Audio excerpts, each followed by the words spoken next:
اگر سڑک سیدھی ہو، بالکل سیدھی، تو اس پر اس کے قدم منو بھاری ہو جاتے تھے۔ وہ کہا کرتا تھا یہ زندگی کے خلاف ہے جو پیچ در پیچ راستوں سے بھری ہے۔ جب ہم دونوں باہر سیر کو نکلتے تو اس دوران میں وہ کبھی سیدھے راستے پر نہ چلتا۔ اسے باغ کا وہ کونا بہت پسند تھا جہاں لہراتی ہوئی روشیں بنی ہوئی تھیں۔ ایک بار اس نے اپنی ٹانگوں کو سینے کے ساتھ جوڑ کر بڑے دلکش انداز میں مجھ سے کہا تھا، عباس اگر مجھے اور کوئی کام نہ ہو تو باخدا میں اپنی ساری زندگی کشمیر کی پہاڑی سڑکوں پر چڑھنے اترنے میں گزار دوں۔ کیا پیچ ہیں، ابھی تم مجھے نظر آ رہے ہو اور ایک موڑ مڑنے کے بعد میری نظروں سے اوجھل ہو جاتے ہو۔ کتنی پراسرار چیز ہے، سیدھے راستے پر تم ہر آنے والی چیز دیکھ سکتے ہو، مگر یہاں آنے والی چیزیں تمہاری آنکھوں کے سامنے بالکل اچانک آ جائیں گی، موت کی طرح اچانک۔ اس میں کتنا مزہ ہے۔ وہ ایک دبلا پتلا نوجوان تھا، بے حد دبلا۔ اس کو ایک نظر دیکھنے سے اکثر اوقات معلوم ہوتا کہ اسپتال کے کسی بستر سے کوئی زرد رو بیمار اٹھ کر چلا آیا ہے۔ اس کی عمر بمشکل 22 برس کے قریب ہوگی، مگر بعض اوقات وہ اس سے بہت زیادہ عمر کا معلوم ہوتا تھا۔ اور عجیب بات ہے کہ کبھی کبھی اس کو دیکھ کر میں یہ خیال کرنے لگتا کہ وہ بچہ بن گیا ہے۔ اس میں ایک اس قدر تبدیلی ہو جایا کرتی تھی کہ مجھے اپنی نگاہوں کی صحت پر شبہ ہونے لگ جاتا تھا۔ آخری ملاقات سے 10 روز پہلے جب وہ مجھے بازار میں ملا تو میں اسے دیکھ کر حیران رہ گیا۔ وہ ہاتھ میں ایک بڑا سیب لیے اسے دانتوں سے کاٹ کر کھا رہا تھا۔ اس کا چہرہ بچوں کی مانند ایک ناقابل بیان خوشی کے باعث تمتمایا ہوا تھا۔ اس کا چہرہ گواہی دے رہا تھا کہ سیب بہت لذیذ ہے۔ سیب کے رس سے بھرے ہوئے ہاتھوں کو بچوں کی مانند اپنی پتلون سے صاف کر کے اس نے میرا ہاتھ بڑے جوش سے دبایا اور کہا، عباس وہ 2 آنے مانگتا تھا مگر میں نے بھی ایک ہی آنے میں خریدا۔ اس کے ہونٹ ظفرمندانہ ہنسی کے باعث تھر تھرانے لگتے۔ پھر اس نے جیب سے ایک چیز نکالی اور میرے ہاتھ میں دے کر کہا، تم نے لٹو تو بہت دیکھے ہوں گے پر ایسا لٹو کبھی دیکھنے میں نہ آیا ہوگا۔ اوپر کا بٹن دباؤ دباؤ، ارے دباؤ۔ میں سخت متحیر ہو رہا تھا لیکن اس نے میری طرف دیکھے بغیر لٹو کا بٹن دبا دیا جو میری ہتھیلی پر سے اچھل کر سڑک پر لنگڑانے لگا۔ اس پر خوشی کے مارے میرے دوست نے اچھلنا شروع کر دیا۔ دیکھو عباس، دیکھو اس کا ناچ۔ میں نے لٹو کی طرف دیکھا جو میرے سر کے مانند گھوم رہا تھا۔ ہمارے ارد گرد بہت سے آدمی جمع ہو گئے تھے۔ شاید وہ یہ سمجھ رہے تھے کہ میرا دوست دوائیاں بیچے گا۔ لٹو اٹھاؤ اور چلیں، لوگ ہمارا تماشا دیکھنے کے لیے جمع ہو رہے ہیں۔ میرے لہجے میں شاید تھوڑی سی تیزی تھی کیونکہ اس کی ساری خوشی ماند پڑ گئی اور اس کے چہرے کی تمتماہٹ غائب ہو گئی۔ وہ اٹھا اور اس نے میری طرف کچھ اس انداز سے دیکھا کہ مجھے ایسا معلوم ہوا جیسے ایک ننھا سا بچہ رونی صورت بنا کر کہہ رہا ہے، میں نے تو کوئی بری بات نہیں کی، پھر مجھے کیوں جھڑکا گیا ہے؟ اس نے لٹو وہیں سڑک پر چھوڑ دیا اور میرے ساتھ چل پڑا۔ گھر تک میں نے اس سے کوئی بات نہ کی۔ گلی کے نکڑ پر پہنچ کر میں نے اس کی طرف دیکھا۔ اس قلیل عرصے میں اس کے چہرے پر انقلاب پیدا ہو گیا تھا۔ وہ مجھے ایک تفکر زدہ بوڑھا نظر آیا۔ میں نے پوچھا، کیا سوچ رہے ہو؟ اس نے جواب دیا، میں یہ سوچ رہا ہوں اگر خدا کو انسان کی زندگی بسر کرنی پڑ جائے تو کیا ہو؟ وہ اسی قسم کی بے ڈھنگی باتیں سوچا کرتا تھا۔ بعض لوگ یہ سمجھتے تھے کہ وہ اپنے آپ کو نرالا ظاہر کرنے کے لیے ایسے خیالات کا اظہار کرتا ہے، مگر یہ بات غلط تھی۔ دراصل اس کی طبیعت کا رجحان ہی ایسی چیزوں کی طرف رہتا تھا جو کسی اور دماغ میں نہیں آتی تھی۔ آپ یقین نہیں کریں گے مگر اس کو اپنے جسم پر رستا ہوا زخم بہت پسند تھا۔ وہ کہا کرتا تھا، اگر میرے جسم پر ہمیشہ کے لیے کوئی زخم بن جائے تو کتنا اچھا ہو، مجھے درد میں بڑا مزہ آتا ہے۔ مجھے اچھی طرح یاد ہے کہ اسکول میں ایک روز اس نے میرے سامنے اپنے بازو کو استرے کے تیز بلیڈ سے زخمی کیا، صرف اس لیے کہ کچھ روز اس میں درد ہوتا رہے۔ ٹیکا اس نے کبھی اس خیال سے نہیں لگوایا تھا کہ اس سے ہیضے، پلیگ یا ملیریا کا خوف نہیں رہتا۔ اس کی ہمیشہ یہ خواہش ہوتی تھی کہ 2-3 روز اس کا بدن بخار کے باعث تپتا رہے، چنانچہ جب کبھی وہ بخار کو دعوت دیا کرتا تھا تو مجھ سے کہا کرتا تھا، عباس میرے گھر میں ایک مہمان آنے والا ہے، اس لیے 3 روز تک مجھے فرصت نہیں ملے گی۔ ایک روز میں نے اس سے پوچھا کہ تم آئے دن ٹیکا کیوں لگواتے ہو؟ اس نے جواب دیا، عباس میں تمہیں بتا نہیں سکتا کہ ٹیکا لگوانے سے جو بخار چڑھتا ہے اس میں کتنی شاعری ہوتی ہے۔ جب جوڑ جوڑ میں درد ہوتا ہے اور اعصا شکنی ہوتی ہے تو بخدا ایسا معلوم ہوتا ہے کہ تم کسی نہایت ہی ضدی آدمی کو سمجھانے کی کوشش کر رہے ہو، اور پھر بخار بڑھ جانے سے جو خواب آتے ہیں، اللہ کس قدر بے ربط ہوتے ہیں، بالکل ہماری زندگی کی مانند۔ ابھی تم یہ دیکھتے ہو کہ تمہاری شادی کسی نہایت حسین عورت سے ہو رہی ہے، دوسرے لمحے یہی عورت تمہاری آغوش میں ایک قوی ہیکل پہلوان بن جاتی ہے۔ میں ایک دن ان عجیب و غریب باتوں کا عادی ہو گیا تھا، لیکن اس کے باوجود ایک روز مجھے اس کے دماغی توازن پر شبہ ہونے لگا۔ گزشتہ مئی میں میں نے اس سے اپنے استاد کا تعارف کرایا جس کی میں بے حد عزت کرتا تھا۔ ڈاکٹر شاکر نے اس کا ہاتھ بڑی گرمجوشی سے دبایا اور کہا، میں آپ سے مل کر بہت خوش ہوا ہوں۔ اس کے برعکس مجھے آپ سے مل کر کوئی خوشی نہیں ہوئی ہے۔ یہ میرے دوست کا جواب تھا جس نے مجھے بے حد شرمندہ کیا۔ آپ قیاس فرمائیے کہ اس وقت میری کیا حالت ہوئی ہوگی۔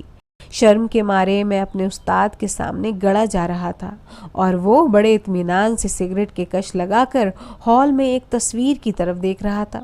ڈاکٹر شاکر نے میرے دوست کی اس حرکت کو برا سمجھا اور تخلیے میں مجھ سے بڑے تیز لہجے میں کہا، معلوم ہوتا ہے تمہارے دوست کا دماغ ٹھکانے نہیں۔ میں نے اس کی طرف سے معذرت طلب کی اور معاملہ رفع دفع ہو گیا۔ میں واقعی بے حد شرمندہ تھا کہ ڈاکٹر شاکر کو میری وجہ سے ایسا سخت فقرہ سننا پڑا۔ شام کو میں اپنے دوست کے پاس گیا، اس ارادے کے ساتھ کہ اس سے اچھی طرح باز پرس کروں گا اور اپنے دل کی بھڑاس نکالوں گا۔ وہ مجھے لائبریری کے باہر ملا۔ میں نے چھوٹتے ہی اس سے کہا، تم نے آج ڈاکٹر شاکر کی بہت بے عزتی کی، معلوم ہوتا ہے تم نے مجلسی آداب کو خیرآباد کہہ دیا ہے۔ وہ مسکرایا، ارے چھوڑو اس قصے کو، آؤ کوئی اور کام کی بات کریں۔ یہ سن کر میں اس پر برس پڑا۔ خاموشی سے میری تمام باتیں سن کر اس نے صاف صاف کہہ دیا، اگر مجھ سے مل کر کسی شخص کو خوشی حاصل ہوتی ہے تو ضروری نہیں کہ اس سے مل کر مجھے بھی خوشی حاصل ہو، اور پھر پہلی ملاقات پر صرف ہاتھ ملانے سے میں نے اس کے دل میں خوشی پیدا کر دی۔ میری سمجھ میں نہیں آتا۔ تمہارے ڈاکٹر صاحب نے اس روز 25 آدمیوں سے تعارف کیا اور ہر شخص سے انہوں نے یہی کہا کہ آپ سے مل کر مجھے بڑی مسرت حاصل ہوئی ہے۔ ممکن ہے کہ ہر شخص ایک ہی قسم کے تاثرات پیدا کرے۔ تم مجھ سے فضول باتیں نہ کرو، آؤ اندر چلیں۔ میں ایک سحر زدہ آدمی کی طرح اس کے ساتھ ہو لیا اور لائبریری کے اندر جا کر اپنا سب غصہ بھول گیا، بلکہ یہ سوچنے لگا کہ میرے دوست نے جو کچھ کہا تھا صحیح ہے، لیکن فوراً ہی میرے دل میں ایک حسد سا پیدا ہوا کہ اس شخص میں اتنی قوت کیوں ہے کہ وہ اپنے خیالات کا اظہار بے دھڑک کر دیتا ہے۔ پچھلے دنوں میرے ایک افسر کی دادی مر گئی تھی اور مجھے اس کے سامنے مجبوراً اپنے اوپر غم کی کیفیت طاری کرنی پڑی تھی اور اس سے اپنی مرضی کے خلاف 10-15 منٹ تک افسوس ظاہر کرنا پڑا تھا۔ اس کی دادی سے مجھے کوئی دلچسپی نہ تھی۔ اس کی موت کی خبر نے میرے دل پر کوئی اثر نہ کیا تھا، لیکن اس کے باوجود مجھے نقلی جذبات تیار کرنے پڑے تھے۔ اس کا مطلب صاف یہ تھا کہ میرا کیریکٹر اپنے دوست کے مقابلے میں بہت کمزور ہے۔ اس خیال ہی نے میرے دل میں حسد کی چنگاری پیدا کی تھی اور میں اپنے حلق میں ایک ناقابل برداشت تلخی محسوس کرنے لگا تھا۔ لیکن یہ ایک وقتی اور ہنگامی جذبہ تھا جو ہوا کے ایک تیز جھونکے کی مانند آیا اور گزر گیا۔ میں بعد میں اس پر نادم بھی ہوا۔ مجھے اس سے بے حد محبت تھی، لیکن اس محبت میں غیر ارادی طور پر کبھی کبھی نفرت کی جھلک بھی نظر آتی تھی۔ ایک روز میں نے اس کی صاف گوئی سے متاثر ہو کر کہا تھا، یہ کیا بات ہے کہ بعض اوقات میں تم سے نفرت کرنے لگتا ہوں؟ اور اس نے مجھے یہ جواب دے کر مطمئن کر دیا تھا، تمہارا دل جو میری محبت سے بھرا ہوا ہے ایک ہی چیز کو بار بار دیکھ کر کبھی کبھی تنگ آ جاتا ہے اور کسی دوسری شے کی خواہش کرنے لگ جاتا ہے، اور پھر اگر تم مجھ سے کبھی کبھی نفرت نہ کرو تو مجھ سے ہمیشہ محبت بھی نہیں کر سکتے۔ انسان اسی قسم کی الجھنوں کا مجموعہ ہے۔ میں اور وہ اپنے وطن سے بہت دور تھے، ایک ایسے بڑے شہر میں جہاں زندگی تاریک قبر سی معلوم ہوتی ہے، مگر اسے کبھی ان گلیوں کی یاد نہ ستاتی تھی جہاں اس نے اپنا بچپن اور اپنے شباب کا زمانہ آغاز گزارا تھا۔ ایسا معلوم ہوتا تھا کہ وہ اسی شہر میں پیدا ہوا ہے۔ میرے چہرے سے ہر شخص یہ معلوم کر سکتا تھا کہ میں غریب الوطن ہوں، مگر میرا دوست ان جذبات سے یکسر عاری ہے۔ وہ کہا کرتا ہے، وطن کی یاد بہت بڑی کمزوری ہے۔ ایک جگہ سے خود کو چپکا دینا ایسا ہی ہے جیسے ایک آزادی پسند سانڈ کو کھوٹے سے باندھ دیا جائے۔ اس قسم کے خیالات کے مالک کی جو ہر شے کو ٹیڑھی اینک سے دیکھتا ہو اور مروجہ رسوم کے خلاف چلتا ہو، باقاعدہ نکاح خوانی ہو یعنی پرانی رسوم کے مطابق اس کا عقد عمل میں آئے، تو کیا آپ کو تعجب نہ ہوگا؟ مجھے یقین ہے کہ ضرور ہوگا۔ ایک روز شام کو جب وہ میرے پاس آیا اور بڑے سنجیدہ انداز میں اس نے مجھے اپنے نکاح کی خبر سنائی، تو آپ یقین کریں میری حیرت کی کوئی انتہا نہ رہی۔ اس حیرت کا باعث یہ چیز تھی کہ وہ شادی کر رہا ہے؟ نہیں، مجھے تعجب اس بات پر تھا کہ اس نے لڑکی بغیر دیکھے پرانے خطوط کے مطابق نکاح کی رسم میں شامل ہونا قبول کیسے کر لیا، جبکہ وہ ہمیشہ ان مولویوں کا مذاق اڑایا کرتا تھا جو لڑکی اور لڑکے کو رشتہ ازدواج میں باندھتے ہیں۔ وہ کہا کرتا تھا کہ یہ مولوی مجھے بڈھے اور گٹھیا کے مارے پہلوان معلوم ہوتے ہیں جو اپنے اکھاڑے میں چھوٹے چھوٹے لڑکوں کی کشتیاں دیکھ کر اپنی ہرس پوری کرتے ہیں، اور پھر وہ شادی یا نکاح پر لوگوں کے جمگھٹے کا بھی تو قائل نہ تھا۔ مگر اس کا نکاح پڑھا گیا میری آنکھوں کے سامنے۔ اس مولوی نے جس سے اس کو سخت چڑ تھی اور جس کو وہ بوڑھا طوطا کہا کرتا تھا، اس کا نکاح پڑا، چھہارے بانٹے گئے، اور میں ساری کارروائی یوں دیکھ رہا تھا گویا سوتے میں کوئی سپنا دیکھ رہا ہوں۔ نکاح ہو گیا، دوسرے لفظوں میں انہونی بات ہو گئی، اور جو تعجب مجھے پہلے پیدا ہوا تھا بعد میں بھی برقرار رہا، مگر میں نے اس کے متعلق اپنے دوست سے ذکر نہ کیا، اس خیال سے کہ شاید اسے ناگوار گزرے۔ لیکن دل ہی دل میں اس بات پر خوش تھا کہ آخرکار اسے اس دائرے میں لوٹنا پڑا جس میں دوسرے زندگی بسر کر رہے ہیں۔ نکاح کر کے میرا دوست اپنے اصولوں کے ٹیڑھے مینار سے بہت بری طرح پھسلا تھا اور اس گڑھے میں سر کے بل آ گرا تھا جس کو وہ بے حد غلیظ کہا کرتا تھا۔ جب میں نے یہ سوچا تو میرے جی میں آئی کہ اپنے کج رفتار دوست کے پاس جاؤں اور اتنا ہنسوں کہ پیٹ میں بل پڑ جائے، مگر جس روز میرے دل میں یہ خواہش پیدا ہوئی اسی روز وہ دوپہر کو میرے گھر آیا۔ نکاح کو 3 مہینے گزر گئے تھے اور اس دوران میں وہ ہمیشہ اداس رہتا تھا۔ اس کا چہرہ چمک رہا تھا اور ناک جو چند روز پہلے بھدی نیام کے اندر چھپی ہوئی تلوار کا نقشہ پیش کرتی تھی اس پر سب سے نمایاں نظر آ رہی تھی۔ وہ میرے کمرے میں داخل ہوا اور سگریٹ سلگا کر میرے پاس بیٹھ گیا۔ اس کے ہونٹوں کے اختتامی کونے کپ کپا رہے تھے، ظاہر ہے کہ وہ مجھے کوئی بڑی اہم بات سنانے والا ہے۔ میں ہمہ تن گوش ہو گیا۔ اس نے سگریٹ کے دھوئیں سے چھلا بنایا اور اس میں اپنی انگلی گاڑتے ہوئے مجھ سے کہا، عباس میں کل یہاں سے جا رہا ہوں۔ جا رہے ہو؟ میری حیرت کی کوئی انتہا نہ رہی۔